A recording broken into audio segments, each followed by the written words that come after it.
ngasisu pudona lakchari Inspector Tayai Chamaga marphuni panchu bataka sandok chariba thoromasi wakhalna sagatchaba wari hauzik hingliba amadi leikhidraba kanagumba amataga mari lenizadi masida lakpa wakar aikhoina lawjaba ngamjaru magi mama salatura dusu aibu usitine maabsu paratami gedamni era aibu mano usittaba hundring mayum aziz kanano khangdrine mamato Rafik tudi aikhoina lakpa matamda mama kharumda chakhi ushittribani mano ushittana tawribasu uredana aikhoigi ichanupi mahakna nuksinare sinidana magi mamana ngangakliba kon ai punsida kawgadaba nati ngamlabadi mana horen halakpa matamda lamhang amada makhong makhuto kok thudio aduga madugidamak nakhoigidamak aina penaba tokani hey ngasi soidana mabu parat tamigedaman pani mamato aikoi hujitagi chacharage mamato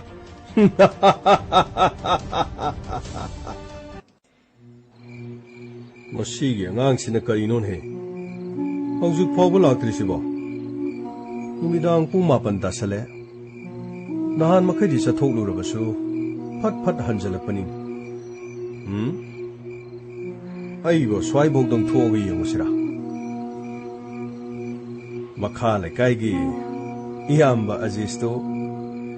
mahousadagi record lebami aigi chamangjarga tokani ai mane tabrani nangbu tabro au kari tolge ai torch light of the poro aduga nong siso khara mami phaine nong tarakadoribra karino ai aswai bok dang rafik tu yonguge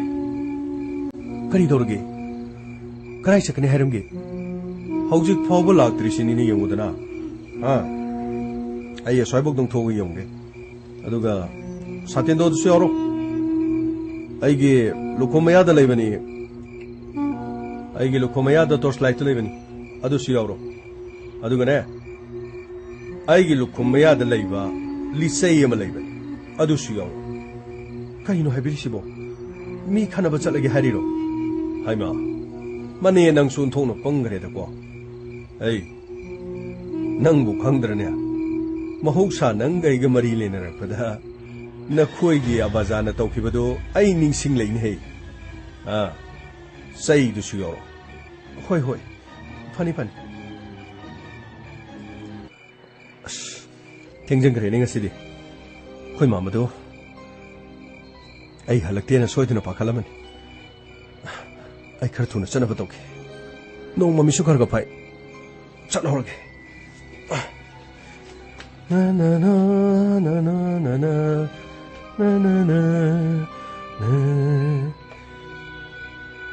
ai asidale tasala basi tarabo us to ai kaino ni lawre changchalo amat lo yani da koi togeda oi amtang aiko kana wari imta sagisi kari wari no atim natro kaino atim natra di akoni sta khamji kaino khangbro atim kaidoroge kari lege nang momtas ki wakal thado kari matang haijibo ai khangjen na dab sa dana akoi momtas nang khangro khangudi akoi angang oi de adum tina rei dudi ai sida angang oi buge dugi wa chil pusalakan adu mai lendi yandabra nangna akoi momtas ki matung koin inadana akoi lirak sidang gadanda chatana aduga nangna akoi momtas su nungsi kai hongdana message thajandana phone ga toksandani yam tormal nangse akoi mama thone yam waro aduga akoi momtas na leriba jaga sigi meter yang khaige koibada nang uwi yaroi lakpa yaroi kayara khana haima ꯑꯗꯣ ꯉꯁꯥꯏꯁꯨ ꯑꯩꯈꯣꯏ ꯂꯥꯛꯀꯥꯟꯗ ꯅꯪ ꯑꯩꯈꯣꯏ ꯃꯃꯥꯇꯣꯟꯗꯩ ꯊꯣꯡꯒꯥꯟ ꯐꯥꯎꯔ ꯆꯠꯈꯤ ꯑꯩ ꯋꯥꯏꯒꯦ ꯉꯁꯤꯗꯒꯤ ꯅꯪ ꯑꯃꯨꯛ ꯍꯟꯅ ꯑꯩꯈꯣꯏ ꯃꯨꯝꯇꯥꯖꯀꯤ ꯋꯥꯈꯜ ꯈꯟꯕ ꯌꯥꯏ ꯐꯔꯁꯨ ꯐꯠꯇ꯭ꯔꯁꯨ ꯑꯩꯈꯣꯏ ꯃꯨꯝꯇꯥꯖꯀꯤꯅꯦ ꯃꯍꯥꯛꯀꯤ ꯃꯪꯂꯥꯟ ꯑꯁꯦ ꯃꯪ ꯐꯥꯎꯅꯅꯕ ꯑꯩꯈꯣꯏ ꯃꯥꯃꯅ ꯌꯥꯝꯅ ꯀꯟꯅ ꯍꯣꯠꯅꯔꯤ ꯃꯔꯛ ꯑꯁꯤꯗ ꯅꯪꯅ ꯑꯌꯦꯠ ꯑꯄꯟ ꯄꯤꯔꯒ ꯑꯉꯥꯡ ꯑꯗꯨꯗ ꯅꯨꯡꯁꯤ ꯀꯥꯏꯍꯧꯔꯒ ꯅꯪꯅ ꯃꯣꯏꯊꯦꯝ ꯇꯧꯅꯕꯒꯤ ꯋꯥꯈꯜꯗꯣ ꯊꯥꯗꯣꯛ ꯑꯇꯦ ꯅꯣꯏꯅ ꯂꯥꯟꯅ ꯈꯜꯂꯤ ꯑꯩ ꯀꯔꯤꯃꯇ ꯃꯉꯣꯟꯗ ꯍꯥꯏꯖꯗ꯭ꯔꯕꯅꯤ तसेंना करीमत मंगोंदा येचररो मसी मरमददी नहान मखुई याबाजाना कॉल तौरपदगी अइनासु करीमत तौजरो हाइख्रबन अदुनि यारोइने नंना गायता गायता लंबी सिदा चलगदी अगांगनो नंग उरगदी नंगी वखन खलपता अखोई ममातोना निंगिबा माहकी मंगलाना दो नंगना थुगाइगे हेना खनगन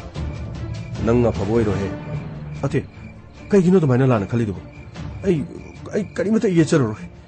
असिंगमने अइबो थाजो मसी परा अमा तंबीबना फदोमा अखोई ngangi मंगोंदा का हेना संगदबगुम तो होटेल अमदा मिनाई ओइरगा नंगनसु निंगथौगी मचानुपीबु नंगी तालोई ओइगे गाइना अंगांग अदुगी पुछि मांगनगे सि नत्रो नंगना नसागी खोंफम येंगदिरबो मरम कइगिनो नंग चानाबा खलु याद्रो ठीक ने मनंगना अवांग पोट पांगनुने अति कइनो नंग हाइदो असिंगमने करिसु येचरोई मंगोंदा करीमत फोन तौबसु लेथ्रे अदुगा मेसेज थाबना चिंगो करीमत तौजद्रबन अदुदि नंग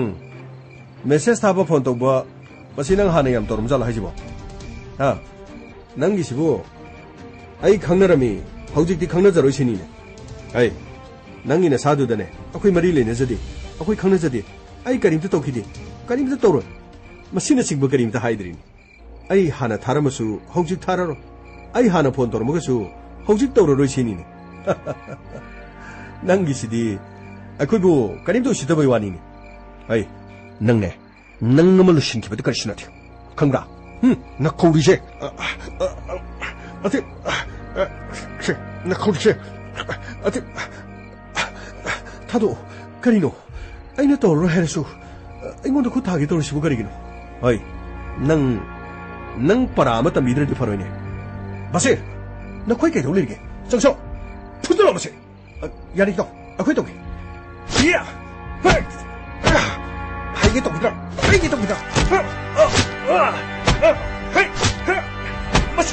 मचु उचितने मचु मिनाइ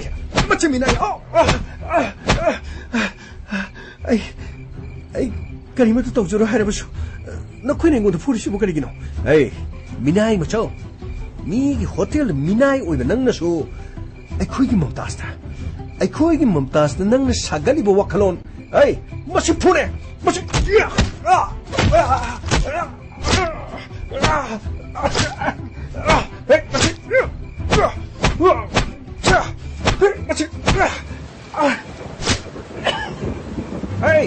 कना दांगा फुरियो नखोइ कना नखोइ लेरबो खंगिदरा नसिदि सलापुर कनारो हाइबदु खंगनगे लो चेंचो अखोइ चेलो होसो मखोइगी मामले लो चेंचो बासे लौने अहमद लौने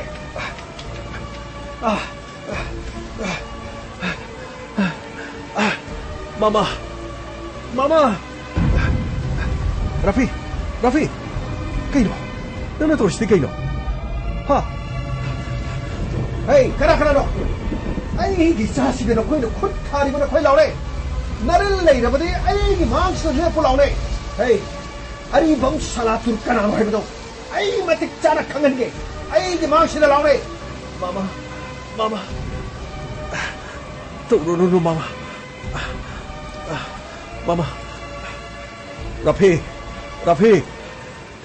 नंगु सोप्रो मामा कशु तौदे मामा मखोइने खरा फुरमदनि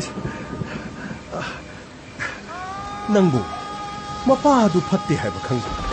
नंगना करिगिदमक्ता मम्मा थेंगसिदि चलिबनोने रफी मसी नंगी मामना मतम चाना लांगमद्रबदि नंगी न थ्वाइ फावबो लौबो ngamba ngakani ne hayo kana ममिंग खंगबो यावब्रा नंगी मामदा हायो ने नंगी मामदा हायो ꯃꯈꯣꯏꯒ ꯑꯣꯟꯁꯤꯟꯅꯔꯒ ꯀꯔꯤ ꯀꯥꯟꯅꯒꯗꯒꯦ ꯃꯥꯃꯥ ꯃꯥꯃꯥ ꯆꯠꯁꯦ ꯌꯨꯝꯗ ꯑꯩꯕꯨ ꯈꯖꯤꯛꯇ ꯆꯤꯡꯈꯠꯄꯤꯌꯨ ꯃꯥꯃꯥ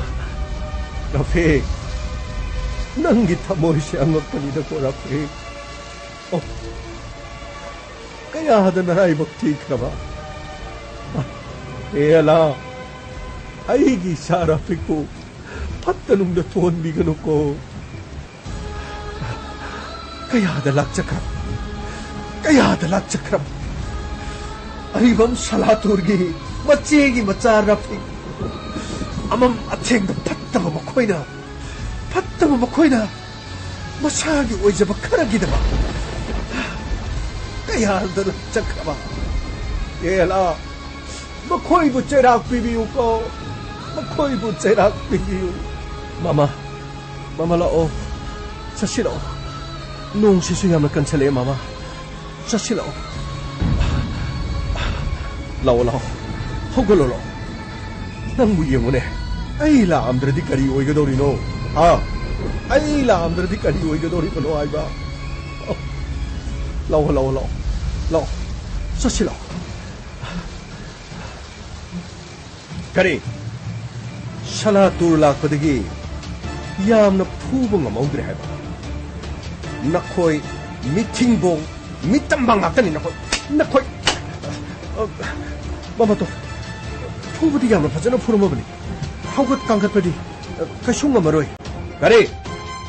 ꯉꯁꯥꯏꯅ ꯑꯃꯨꯛ ꯌꯥꯝꯅ ꯐꯨꯗ꯭ꯔꯦ ꯍꯥꯏ ꯍꯧꯖꯤꯛꯅ ꯑꯃꯨꯛ ꯍꯧꯒꯠ ꯀꯥꯡꯈꯠꯄ ꯉꯝꯂꯔꯣꯏ ꯑꯃꯨꯛ ꯍꯥꯏ ꯀꯔꯤꯅꯣ ꯃꯃꯥꯇꯣ ꯃꯈꯣꯏꯒꯤ ꯃꯥꯃꯗꯨ ꯂꯥꯛꯑꯝꯗ꯭ꯔꯗꯤ ꯈꯔ ꯌꯥꯝꯅ ꯐꯨꯒꯦꯅ ꯇꯧꯕꯅꯤ ꯑꯗꯨꯕꯨ ꯃꯈꯣꯏꯒꯤ ꯃꯥꯃꯗꯨꯅ ꯇꯣꯔꯆ ꯀꯥꯞꯂꯒ ꯃꯈꯨꯠꯇ ꯆꯩ ꯑꯃ ꯄꯥꯏꯔꯒ ꯂꯥꯛꯄꯗꯨꯗ ꯑꯩꯈꯣꯏꯁꯨ ꯃꯁꯛ ꯈꯪꯈ꯭ꯔꯅꯤ ꯍꯥꯏꯗꯅ ꯑꯗꯨꯝ ꯆꯦꯜꯂꯛꯑꯕꯅꯤ ꯀꯔꯤ ꯃꯁꯛ ꯈꯪꯈ꯭ꯔꯅꯤꯅ ꯅꯪ ꯔꯥꯐꯤꯛꯅ ꯃꯁꯛ ꯈꯪꯗꯕ꯭ꯔꯣ ꯅꯪꯕꯨ ꯔꯥꯐꯤꯛꯅ ꯃꯁꯛ ꯈꯪꯗꯕ꯭ꯔꯣ ꯃꯁꯛ ꯈꯪꯒꯗꯧꯕ ꯑꯗꯨꯝ ꯂꯩꯔꯕꯗꯨꯕꯨ ꯅꯪꯅ ꯃꯈꯣꯏꯒꯤ ꯃꯥꯃꯗꯨ ꯑꯃꯨꯛ ꯀꯤꯔꯕꯅꯤꯅꯦ ꯇꯨꯃꯤꯟꯅ ꯂꯨꯝꯃꯒ ꯃꯈꯣꯏꯅꯤ ꯋꯥꯔꯤ ꯁꯥꯟꯅꯔꯤꯉꯩꯗ ꯆꯪꯁꯜꯂꯒ ꯃꯥꯃꯗꯨꯁꯨ ꯃꯀꯣꯛ ꯊꯨꯒꯥꯏꯒꯗꯕꯅꯤ ꯃꯈꯣꯏꯒꯤ ꯃꯥꯃ ꯁꯂꯥꯇꯨꯔꯗꯨꯁꯨ ꯃꯀꯣꯛ ꯊꯨꯒꯥꯏꯒꯗꯕꯅꯤꯅꯦ ꯃꯃꯥꯇꯣ ꯃꯊꯪꯗꯗꯤ ꯇꯧꯖꯔꯒꯦ ꯀꯔꯤ ꯃꯃꯥꯇꯣ ꯃꯊꯪꯗꯗꯤ ꯁꯣꯏꯗꯅ ꯐꯨꯖꯔꯒꯦ ꯍꯥꯏꯕ ꯃꯤꯊꯤꯕꯣꯡꯁꯤꯡꯁꯤꯗꯤ ꯌꯥꯝꯅ ꯇꯣꯏꯅ ꯐꯨꯕ ꯌꯥꯕ ꯅꯠꯇꯦꯅꯦ ꯑꯃꯨꯛ ꯐꯨꯕ ꯃꯇꯝꯗ ꯃꯄꯨꯟꯁꯤ ꯆꯨꯞꯄ ꯅꯤꯡꯁꯤꯡꯅꯅꯕ ꯑꯃꯨꯛ ꯍꯟꯅ ꯃꯐꯝ ꯑꯁꯤꯗ ꯂꯥꯛꯇꯅꯕ ꯄꯔꯥꯗꯨ ꯇꯝꯕꯤꯒꯗꯕꯅꯤꯅꯦ ꯃꯇꯨꯡꯗꯤ ꯈꯪꯒꯅꯤꯗꯅ ꯑꯖꯤꯖ ꯀꯅꯥꯅꯣ ꯍꯥꯏꯕꯗꯨ ꯍꯧꯖꯤꯛꯇꯤ ꯈꯪꯂꯝꯂꯒꯅꯤ ꯏꯆꯥꯅꯨꯄꯤꯕꯨ ꯃꯣꯏꯊꯦꯝ ꯇꯧꯗꯨꯅ ꯃꯣꯏꯒꯤ ꯂꯥꯡꯗ ꯊꯨꯡꯅꯅꯕ ꯍꯣꯠꯅꯔꯤꯕ ꯑꯗꯨꯒ ꯃꯇꯤꯛ ꯃꯄꯥꯗꯤ ꯆꯥꯗꯅ ꯏꯆꯥꯅꯨꯄꯤ ꯑꯁꯤꯕꯨ ꯃꯈꯣꯏꯒꯤ ꯂꯥꯡꯗ ꯊꯨꯅꯅꯕ ꯃꯣꯏꯊꯦꯝ ꯇꯧꯗꯅ ꯐꯣꯟ ꯇꯧꯁꯜꯂꯛꯇꯅ ꯃꯦꯁꯦꯖ ꯊꯥꯖꯜꯂꯛꯇꯅ ꯊꯤꯛ ꯅꯦꯝꯕ ꯃꯈꯣꯏꯅꯁꯨ ꯃꯇꯤꯛ ꯃꯄꯥꯗꯤ ꯆꯥꯗꯅ ꯍꯧꯖꯤꯛꯇꯤ ꯑꯌꯣ ꯆꯩꯅꯥꯗꯨ ꯈꯪꯂꯝꯂꯒꯅꯤꯗꯅ ꯃꯁꯤꯒꯤ ꯃꯇꯨꯡꯗꯒꯤꯗꯤ ꯃꯣꯝꯇꯥꯖꯄꯨ ꯅꯤꯡꯁꯤꯡꯕ ꯑꯗꯨꯒ ꯑꯩ ꯋꯥꯍꯩꯒꯦ ꯀꯔꯤꯒꯨꯝꯕ ꯃꯐꯝ ꯑꯁꯤꯗ ꯑꯃꯨꯛ ꯎꯕ ꯇꯥꯔꯕ ꯃꯈꯥ ꯇꯥꯅ ꯉꯁꯤ ꯐꯨꯔꯤꯕꯁꯤꯗꯒꯤ ꯈꯔ ꯍꯦꯟꯀꯠꯅ ꯑꯃꯨꯛ ꯐꯨꯒꯗꯕꯅꯤ ꯍꯦꯛ ꯑꯔꯥꯛꯄ ꯈꯨꯗꯤꯡꯒꯤ ꯑꯃꯨꯛ ꯐꯨ ꯑꯃꯨꯛ ꯂꯥꯛꯄ ꯈꯨꯗꯤꯡꯒꯤ ꯑꯃꯨꯛ ꯐꯨ ꯇꯣꯏꯅ ꯐꯨꯔꯕꯗꯤ ꯃꯐꯝ ꯑꯁꯤꯗ ꯑꯃꯨꯛ ꯍꯟꯅ ꯂꯥꯛꯎ ꯑꯗꯨꯒ ꯁꯤꯅꯕꯗꯤ ꯐꯨꯕ ꯌꯥꯗꯦ ꯁꯤꯔꯕꯗꯤ ꯑꯩꯈꯣꯏꯗ ꯋꯥ ꯊꯣꯛꯀꯅꯤ ꯁꯣꯛꯇ ꯁꯣꯍꯜꯂꯣ ꯃꯗꯨꯒꯤ ꯃꯈꯥ ꯇꯥꯕꯗꯤ ꯅꯪꯒꯤ ꯃꯃꯥꯇꯣꯟ ꯇꯧꯒꯦ ꯍꯦꯔꯥ ꯃꯅꯦ ꯑꯂꯤꯃꯥ ꯑꯣ ꯑꯂꯤꯃꯥꯎ ꯂꯥꯛꯆꯔꯤ ꯅꯪꯕꯨ ꯏꯁꯤꯡ ꯑꯁꯥꯕ ꯈꯤꯇꯪ ꯂꯨꯝꯃꯣ ꯍꯥꯏꯕꯗꯨꯕꯨ ꯂꯣꯏꯗ꯭ꯔꯤꯕ꯭ꯔꯅꯦ ꯅꯪꯕꯨ ꯄꯨꯖꯔꯦ ꯁꯦ ꯄꯣꯔꯣ ꯁꯤꯗ ꯄꯣꯔꯣ ꯑꯩꯒꯤ ꯏꯆꯥꯁꯤꯅꯅꯦ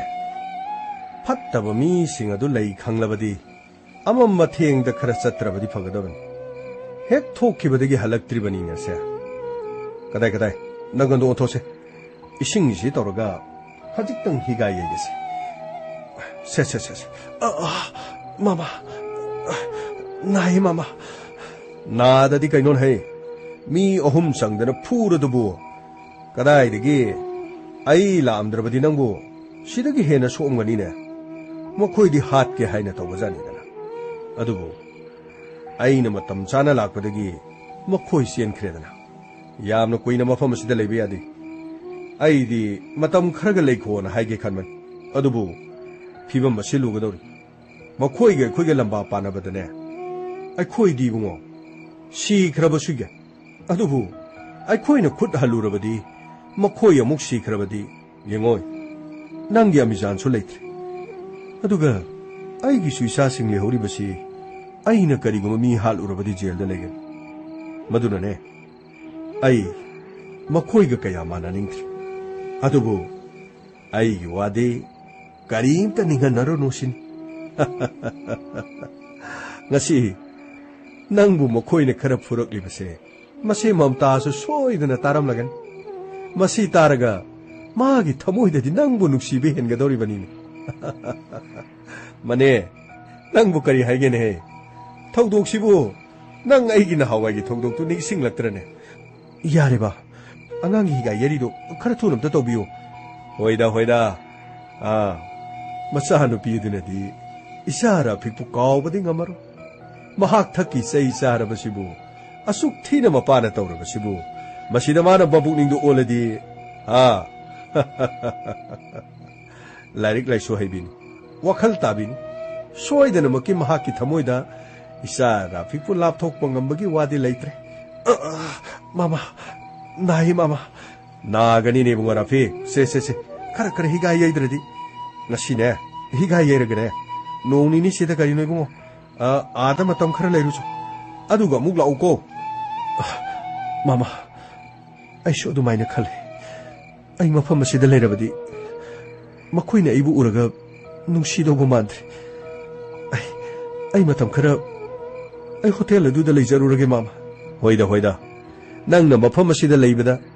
nangi mamana nangi nanina karisu haige daba leiti adubune fattaba mi singsidhi bungo on sinnaraga manadabana faini aina haribaduni aigi masingsigane aina pop sai ma paira tharuradi soidana makoi sigani sirabadi bungo mangjagadori base aikoi gi punsi nate mangadorisi nang kanana konbi hogan nangi ni haibada nangi mamadagi hena kana so leitre aigi sasing kanana yingsinbi hogani yum masidaga laktana makoina ne aikoi kihan khangan ba tawradi salatur kanano haibadu soidena khangalagadaban ngasi maksu aina khitang ngalamlabadi ne nangonda khut thaba ngamlamloidabani polaina hey montas tiri yengmon hey mama nati khambaton gin as montas yordi phadoni ne hello khambaton kaidorge swa laktridubo adum leirege hairona yumda kaino ne migi masadi nahan gi gip ado pogi bdera kaino maron mari karim hairekteda karino isai ge sangmina dana slow motion daga ching da chendana lei pareng apaidana kaino ne album ga yamnam dana leira jalan he kadai de gino da somda nadana tawrisida kari nari no hajibo kari nar gi namko nuksibagi leinaro nati mumtaz gi leinara mi kari no ne moisibo noisibo mumtaz gi wari je hana dagi khang na bra ni noibo mama adugi nate ma sum phagi tawrain adubu mumtaz ga in tawraisibo ais noisi mongam ni ne mama khamado kashu tawdida nate kashu tawdraga kaino iya ga na heri na kaino nang dubu mi na phuri ga na higa ye dra tawriro mane mi na phurapane asengor hajibo kana phuri bana monda era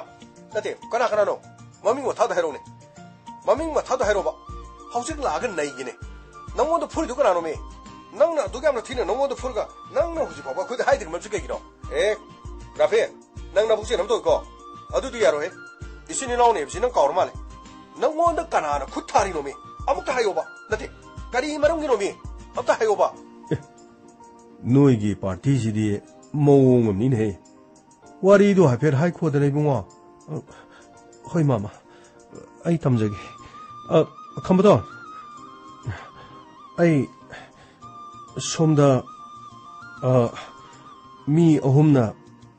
ꯐꯨꯔꯛꯄꯅꯤ ꯑꯗꯨꯒꯤ ꯑꯩꯈꯣꯏ ꯃꯥꯃꯅ ꯍꯤꯒꯥꯏ ꯌꯩꯔꯤꯌꯦ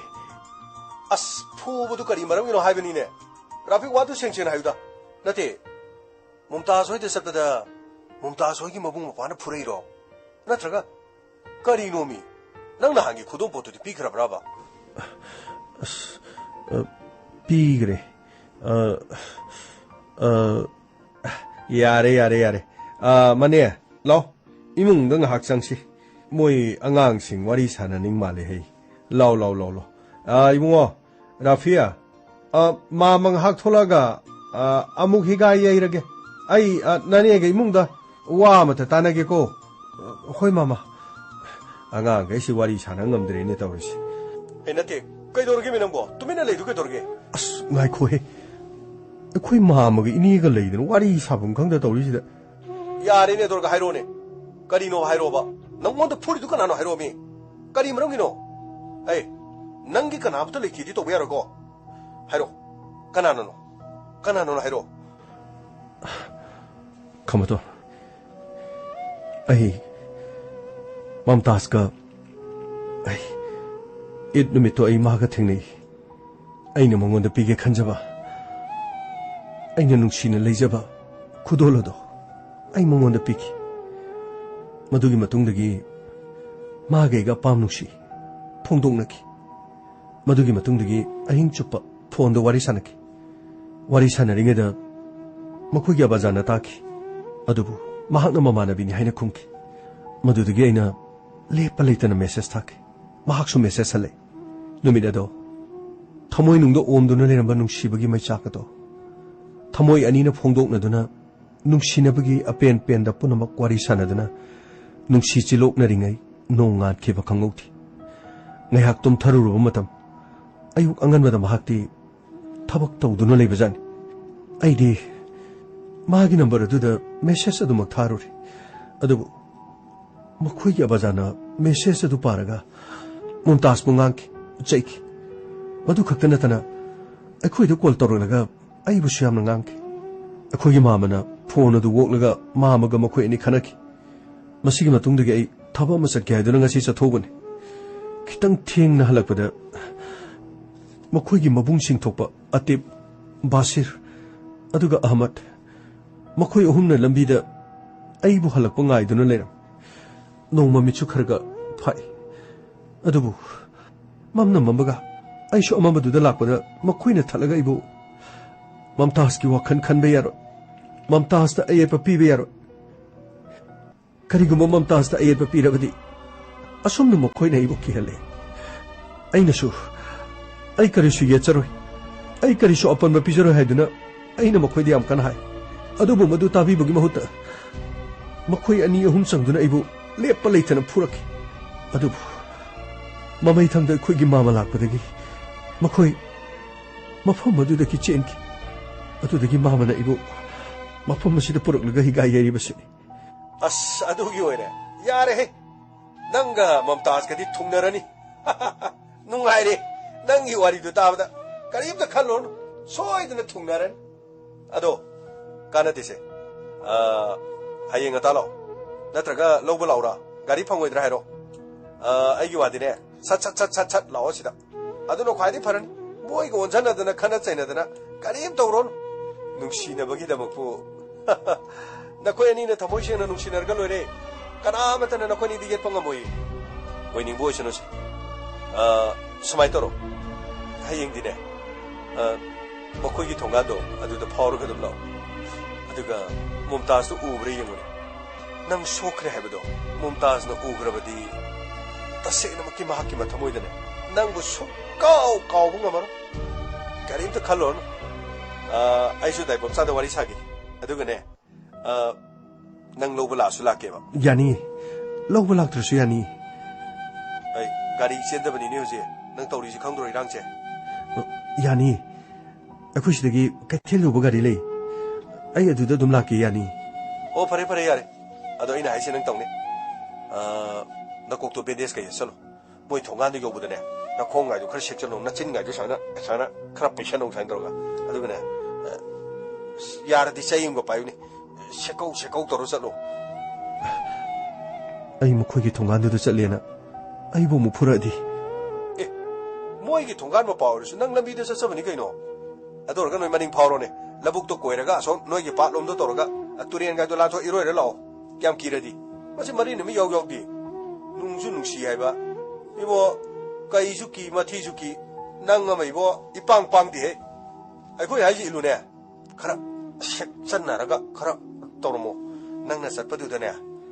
उद्रदी हंगादांदा अदु मोइगी मी अमु उरदी उगी उसनुने मोइगी मीदु उरगना हेना नुंगाइदोरिमनिने Moina फुबदगी असु यामना सोखरे मफम अमा खंगेना मोइदी हराउजदोइनी मोइनी येंगादी खरा हेना सेक्शनोबा अदो ममताजना अमुक्तंग उहल्लो अदु उरबदिने कुंभैसे पूरा ब्लैक व्हाइट की कलर पूरा colour knee लाकदैदो low ngairomge era karim waru na dugi asika ga dugi runo he kari kanaba nungsibagi chaina sidi se ga nungai bani samaina se ga yam nungai bani nangbu nungsinabagi maram de yamna khangijibo nangbu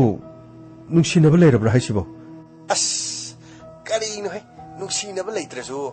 kaino akhoisu apam nungsi ga du phorei ni kaino film yengiba lila yengiba wari tari myam sidi tv serial ga du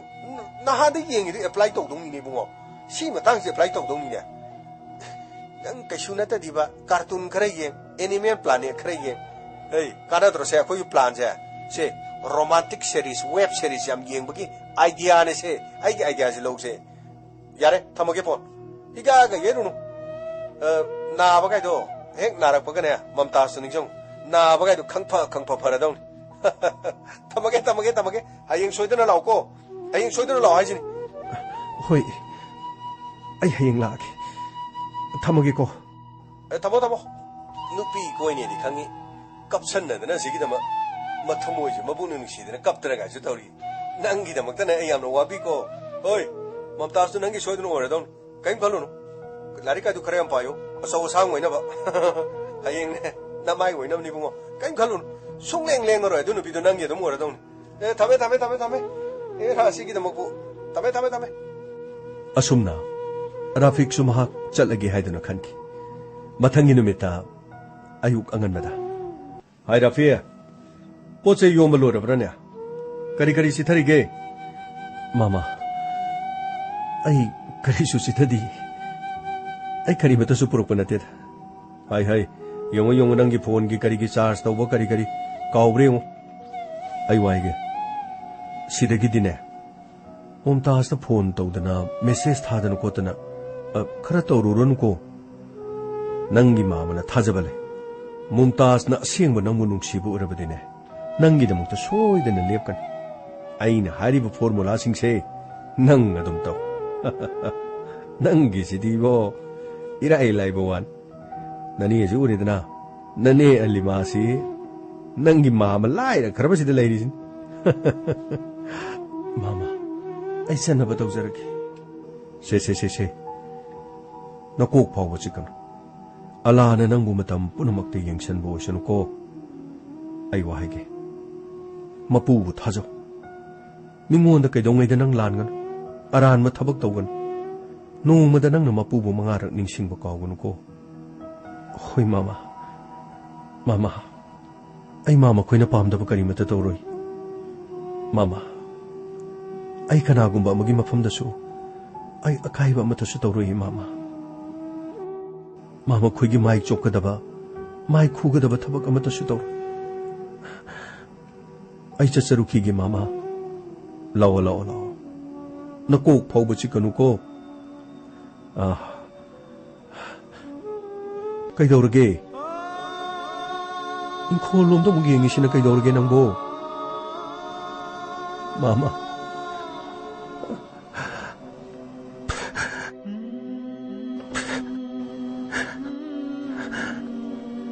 इंखोल से उबगा अमीजान हेक्ट निंगसिंग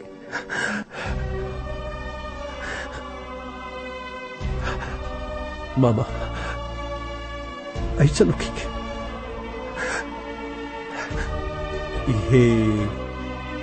ꯅꯪꯅ ꯑꯗꯨꯃꯥꯏꯅ ꯊꯃꯣꯏꯗꯨ ꯁꯣꯟꯊꯒꯅꯨꯅꯦ ꯅꯪꯒꯤ ꯑꯃꯤꯖꯥ ꯅꯤꯡꯁꯤꯡꯂꯒ ꯅꯪꯅ ꯅꯃꯤꯠꯇꯒꯤ ꯅꯥꯄꯤ ꯇꯥꯗꯅ ꯑꯗꯨꯃꯥꯏꯅ ꯇꯧꯔꯗꯤ ꯅꯪ ꯀꯃꯥꯏꯅ ꯇꯧꯗꯣꯔꯤꯒꯦ ꯅꯨꯡꯁꯤꯈ꯭ꯔꯕꯅꯤꯅꯦ ꯏꯃꯥ ꯍꯥꯏꯕꯗꯣ ꯆꯠꯂꯝꯗꯥꯏꯁꯤꯗ ꯃꯄꯤ ꯑꯃꯨꯛ ꯇꯥꯔꯦꯗꯣ ꯃꯥꯃꯥ ꯑꯩ ꯆꯠꯂꯨꯈꯤꯒꯦ ꯃꯥꯃꯥ खुदा हाफिज खुदा हाफिज खुदा हाफिज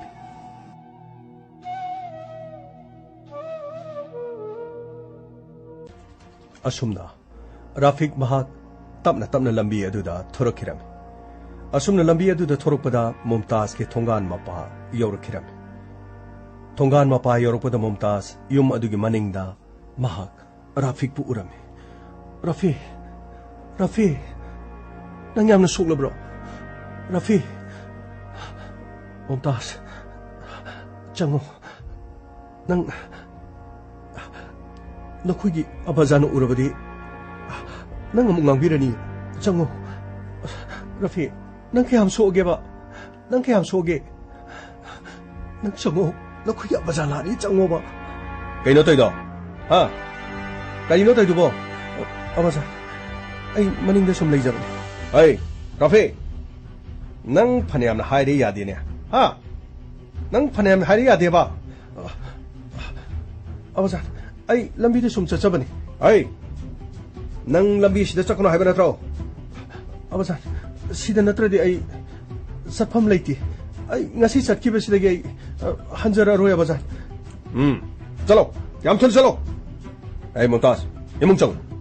इमुंग चंगने होय अबाजा उशितबा सही सुचारब फाउदा कयादनुनि यौने माना मखोंग असि शेगली शेगली मकोक असि बेंडेज के येलदना कयादब उशित्र मसिगी मतुंगदा रफीक मफम अदुदगी महाक यामना थुना लाखिरम अमरोमदा अजीज ऐ अतेक ममतो नखोय थबक अमगा तौदबा यादे हौजिक हौजिक राफिक तो अखोइगी मनिंगसिदा लेप्तना लेरम थबक अमा चटकदबा मा महाकना हाइबदा महाक अमु हना हलारोय है हलक्कद्रा हलोइद्रा मुन्ना खंगतोकचो अदुगने हंदमुक्ति यामना का हेना फुरोरन खरक की हलगा अमुक हना मफमसिदा लाक्तनबा अमुक्ता हाइरुचो चलो फनी ममत अखोइ चचरुखिके असुमना राफिक कैथेलोम चटनबा महाक थोरकी अमदी लंबीदा लाक्पो ऑटो महाक नाइरा ऑटो जिसु अमा भोबा लाक्तेनी गाड़ी दे ngarang लौबा लाकेना खमबतोना हाइबनी मथे यारमसु फदौबा गाड़ी सु मत लाक्ते आइबो थौरिसिबो कमाय तौदोनो तंजा अदुदा हाय हाय कम असले कम असले जिनी कम थौजलो मनाक कम सब सारा कम सी कम जो मुलाय ने तो कम ऐ रफिया नंग ngarang su fajana phui karigino nang ngasi mo maning da lep lerame haise atif aidi hotel da chalage na tholokani lambi adom da chatradi aidi karom da chakani ai adurasu atopa lambi da chakira maning lom da chalaga turian phawrage iroirga chatkira nang chatam phane am hai nang ji sungai yadri sibu karigino nate nang gi sebo koi usitriro ha nang gi sebo koi usitrira ba आई उसेतब करीमतन सथि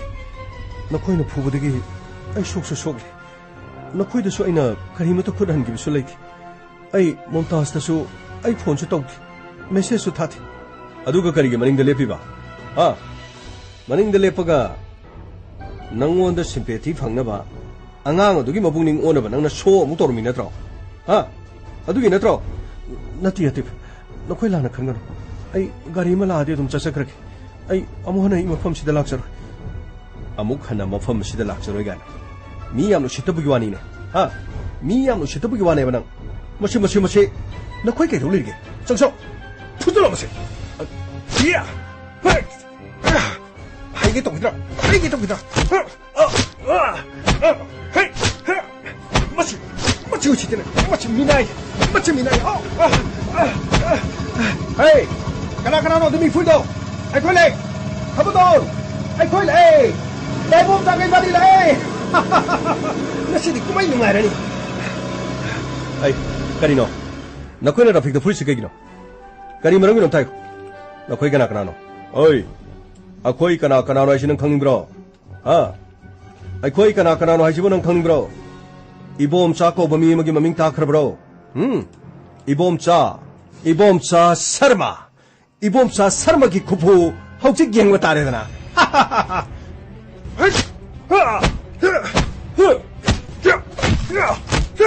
똑수로. 내 몸사 그냥 부조. 아이씨 오게. 아구이 동자로. 이게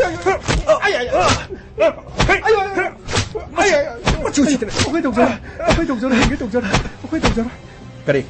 까리 동자로 해야 돼.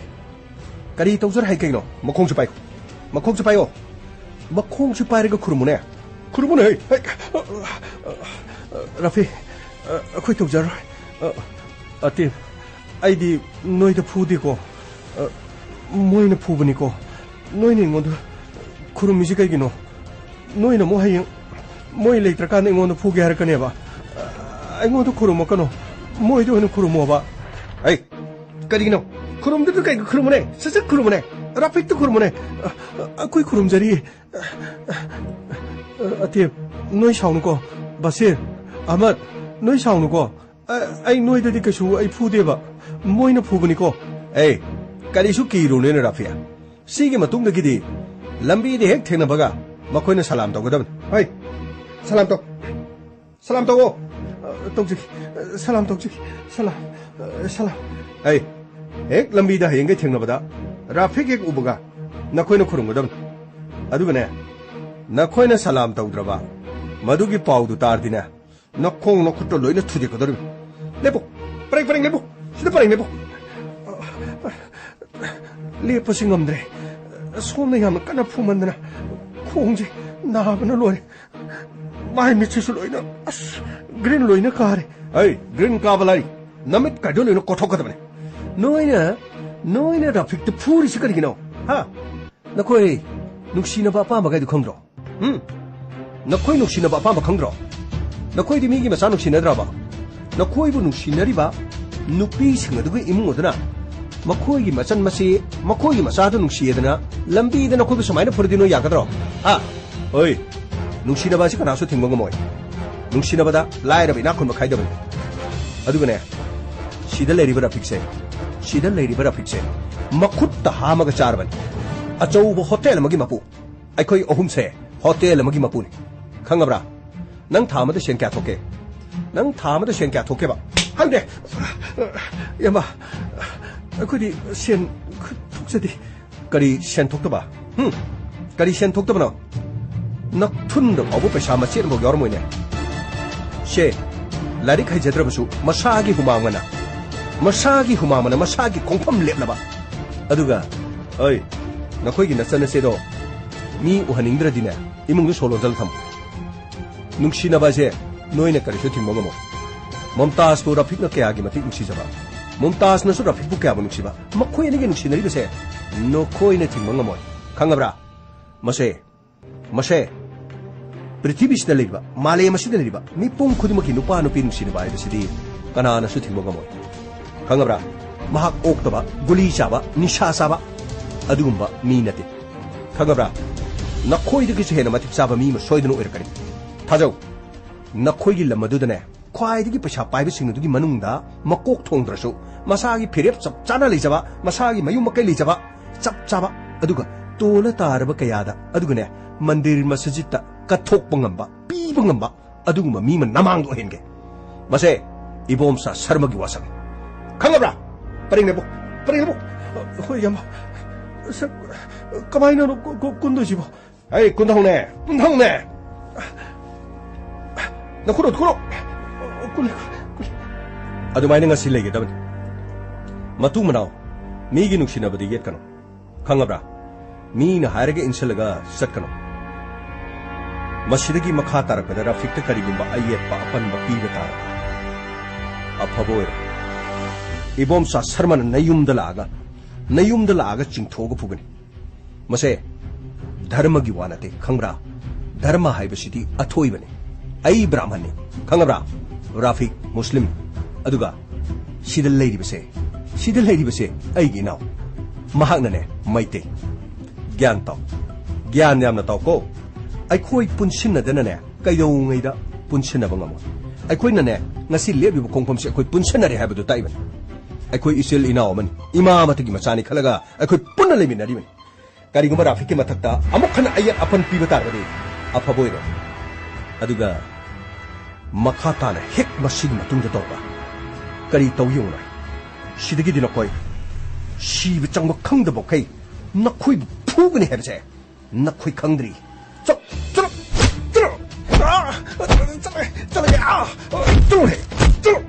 चल हरगा चल यामा सुम फुलेरे यामा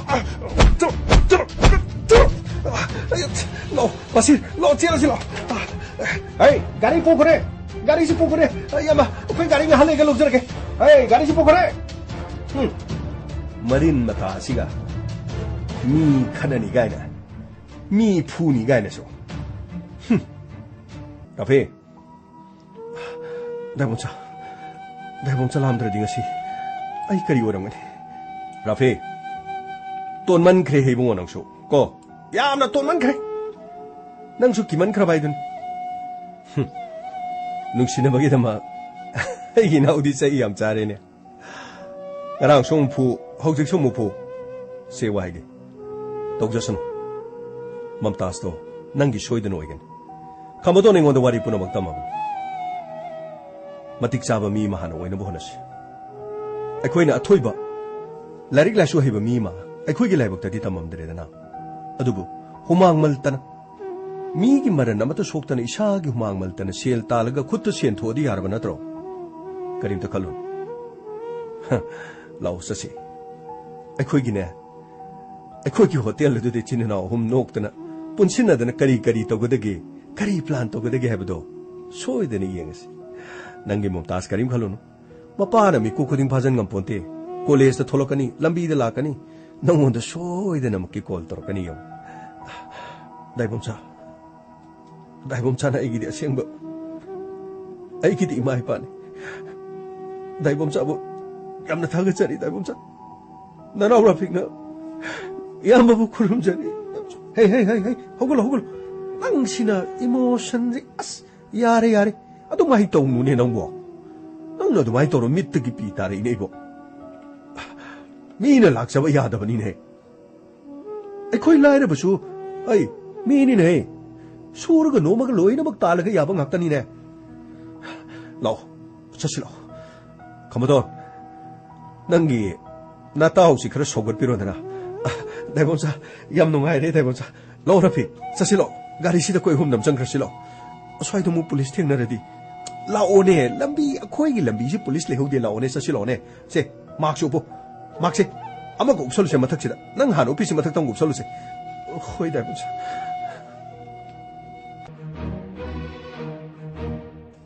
अमरोमदा inspector तयाय अमदि महाकितिम मालेंगी case अदुगी मतंगदा hotel फंबी मनी तोमदी मनाक्ता लाकी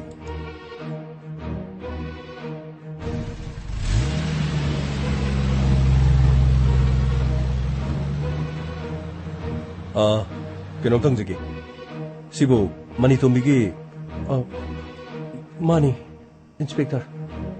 आईडी युगा मत योनजद्रेदा you फाबला पेरिरो echo you फाबला पनथे अदोंगी चानुपी baby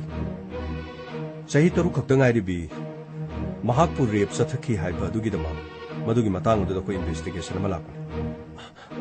inspector फरेदा दुगिदमक लाको रेथि अदुबु रेपिस अदुदी होजी महा जेल द लेखरबन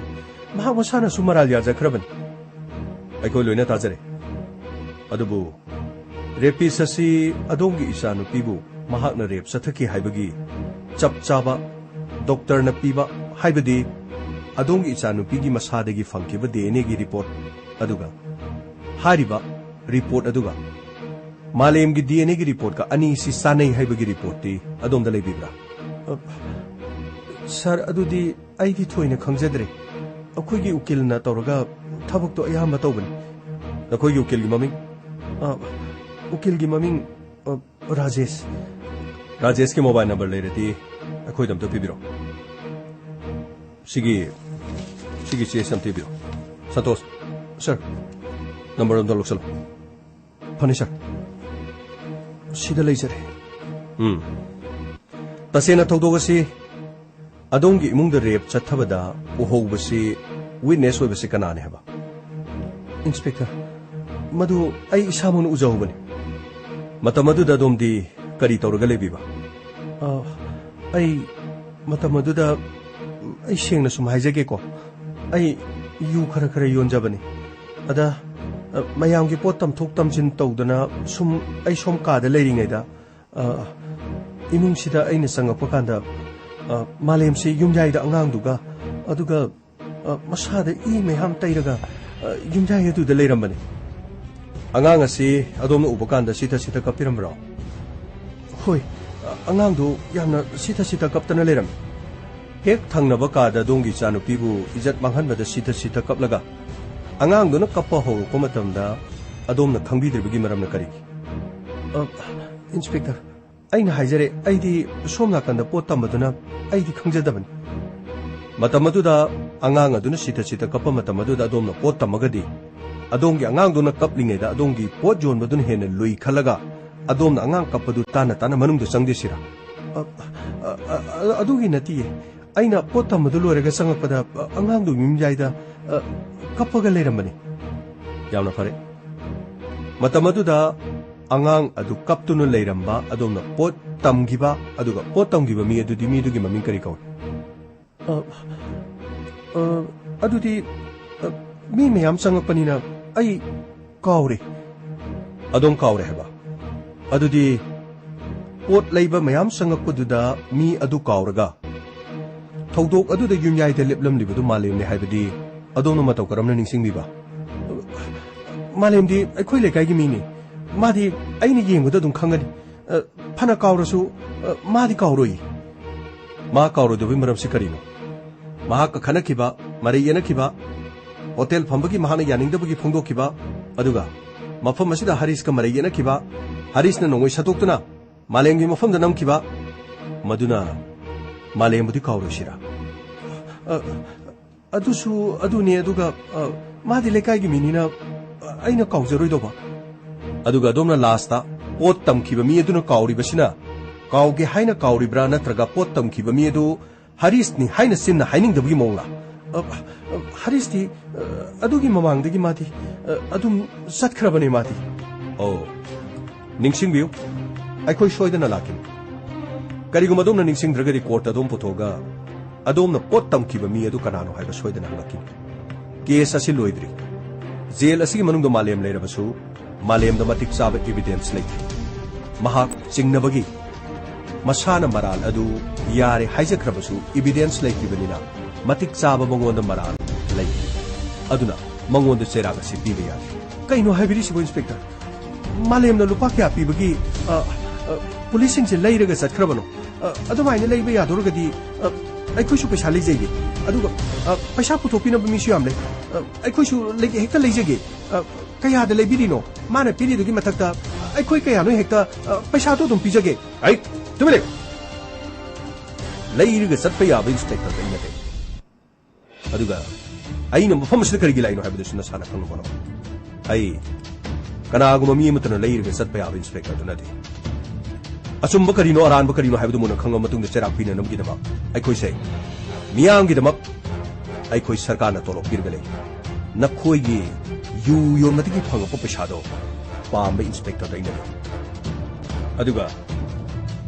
हरीश हाइबा होटल असिदा यामना तत्तना लापा मफम असिदा सानै युनैदुना लैबा हरीश महाकी नंबर सुपिरो मागी नंबर दी अइंगोंददी यावजद्रेबो करी मागी नंबर यावगे हैबा संतोष सर नुपीसदगी फोन सिलो अदुगा हरीश हाइना सेट तौबा यावब्रे इतेमा फोन दो पिबिरो मागी नंबर दिसते याउदी करीगिनो मागा करी मरी लेनेगे इतेमा फोन दम पिबिरो सिदम पिबिरो सिदम पिबिरो करीनो फोन गमुलिसिबु करीनो नखोइगिसे यामना ngमगी वानीने मीगी मखुतगी फोन गमुलिने सर हरीश की नंबर हरीश हरगसी याउ सर हरीश की नंबर अदोंगी फोन याउना हरीश की नंबर याउगी हाइबगी मरम मधुगी मरम सो हायम कोर्ट अदोम खुंगदबन अदुगा अदोंगी फोन असिद याउरिबा हरीश कनानो हाइबा आइको सोइदन थि हरीश की एड्रेस खंगबदी आइको गी सीएसटी इजगी सदोस सीएसटी हिल फर्नीचर सिदम टीबी तम याना फरे अदोंगी खुदमंगा हरीश की एड्रेस पी हरीश की नंबर खंगदी हरगा अदोंगी फोन दा हरीश की फोन नंबर यावरम थौदोक असिद अखोइना हरीश पु चिंगबले अदुगा हरीश सो अखोइना डीएनए टेस्ट तौगन अदुगा अखोइ लाक्तुना हरीश हंगलमी हाइबो वाफम सि करिगुमा अदोमना हरीश दा तमलम तारम अदोम सेक्शन बी केस असिगी ओना तैनबदा मालेमगी महुत्ता अदोम जेल चंगलकपसु याय आइदी करिगी आइगी सानु फिसु इज्जत मांगबा अदुगा आइदी केदोबगी जेल दा चंगदोरिबा यामना ngamine sida laibo police singse आइगी सानु फिगी इज्जत मांगगा अचुम अरांदु थिबिगदर हायरगा मालेमगी फोरदा नखोइबु कनाना थारकुनो हा नखोइबु कनाना थारकुनो ऐ नुपी तुमे लेयो नुपी पुलिस ना हकंग द कौरगा नसम नना द फुजल अलगा चै चादना तोकई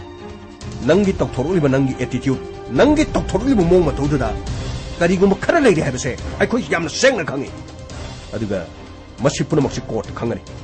कोर्ट गिंगसि आइखोइ चालुकिगे अदुगा अदोंगी इचानुपी इजत मांग मदुगी दमुक्तदि नुगाई महाक्की दमुक्तदि करिंतु वाबिरो महाक्की इजत मांगनिबदु कनानु करिनो हाइबदु सोइदनु पुथोगनी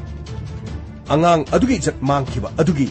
महाक्की इजत की दाबी अमदी महाक्की पुनसिबु मांगहनखिबा मी अदो इंस्पेक्टर तयाइना लेमना थारोय मसिमति खंबियो करिनो ने तोरिसिबो माय कयादा ngमखरबनोने इसासु इजत मांगहनबा ओनसेलगा पुलिस थाजलगा करिनोनि जेल मनुंगदा मखोइ पुलिसबु खंनाबा याबा जालाने करिनो तोरिसिबो कयादा ngमखरबनोने मालेम हारिसे माय मादी अराइबा मी नतेदना इस कीबु किसलैनेबो आइबो हरिसता पाउ पिसा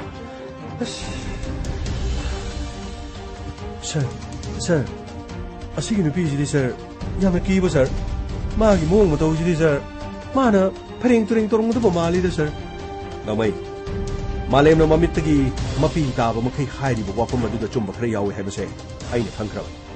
असुम्बा सिंगसे आइखोइ पुथोगदा हौजिक महाकी मयुमदा चलगा महाकी मयामबा अमति मतैमा आइखोइ उनबदा अमरोमदा हरीश आइखोइनि ngasi महाकु वहंग पांगदबन करिगुम महानो लोड खरबदी केस असिदा महाक चेने हेबसे आइखोइना खंगनबन लाव चचिला मयामबा उनरगा करिनो असेंबा अचुम्बा खंगनना होनसी मखोइना करिगिदमक मनाउ नुपा अदुबु युमदगी तांथोकनिंगनिबा अदुगा मनाउ नुपागिदमक मखोइना करिगिदमक लेप्त्रिबा हाइबदो आइखोइ खंगनबा होनसी फगनी सर मखोइगी मयामबदुसु योंगावे हाइब्रा करिनो तौबनिने सर अदु हौजि ओइहोरिबा नुपीसिगी मागी मोंग मतौसिगदि सर आइदि यामना चिंगनेदा सर अदुगा सर मालेमना हाइबदि हरीश तो मखोइगी इमुंगदा यामना कुइना लei योगा ngawdra khotra lei haibadu sir Harish सिबु सर हौजिगी नुपीदु कोइनबा जालो सर गामै अदुदि कोइना हाइबा ngamdrine होय सर अदुबुदि चुम्बा सर अदु मागी मोंग मतौसिददि सर आइदि इसिंगदा चिंगनेदा सर क्रिनो लेतला हाइबगी यु योनबा खोटपा हाइरसु मी कया थेनरखरे सर अदु बसिगी मोंगसिदि सर मागिदि यु योनबा मानदेदा सर गामै असेंग वचुम्बा करिनो हाइबदुदि वहंग पांगलबा मतुंगदा फागलगा मथंग खंगनि हौजिक मयामबा अनि अमदि मतैमा अनिगी मनाक्ता संगसि अदुगा असेंगबा पुनम खंगनि संतोष सर उकिल अदुसु खोइ उनगदबन अरोइबदे ngasi हरीश उनगदबन गामै सर गाड़ी थोर Phagni sir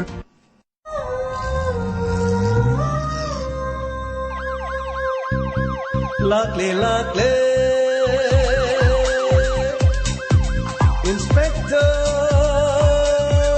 tayay tayay tayay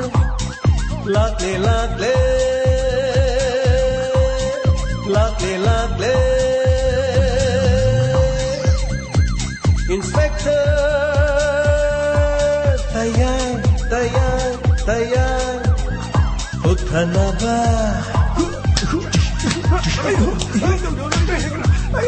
Kanbina ba Thank you sir Welcome Uthana ba Kanbina ba Inspector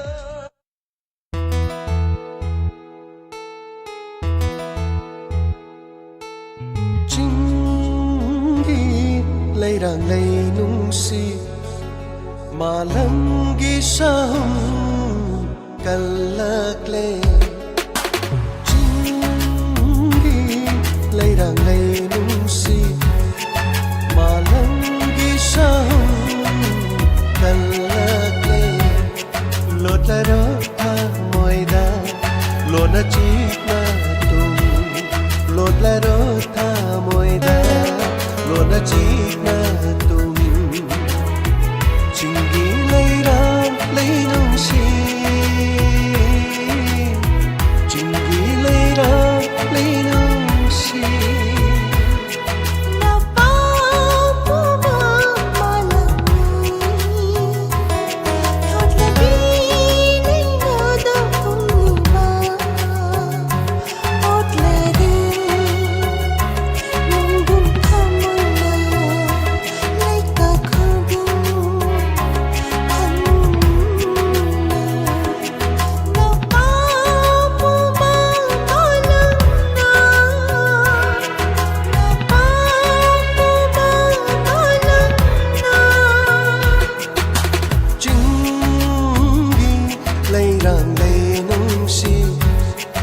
Malangi sahum kalakle oh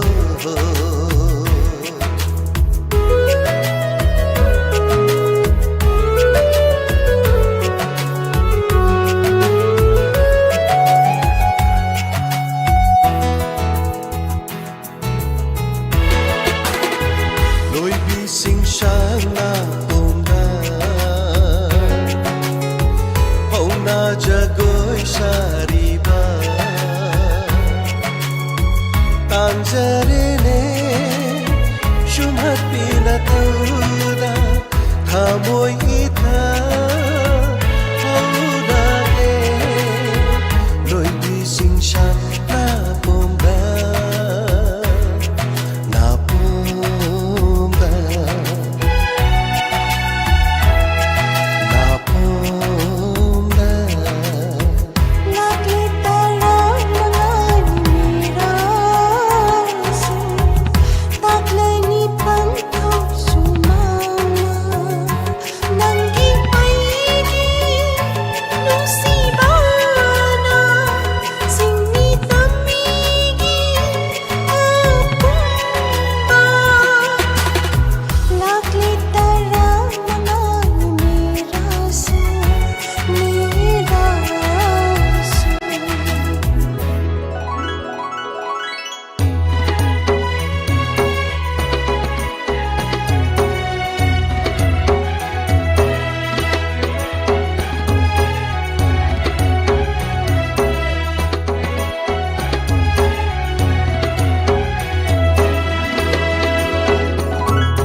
Elijah kiklage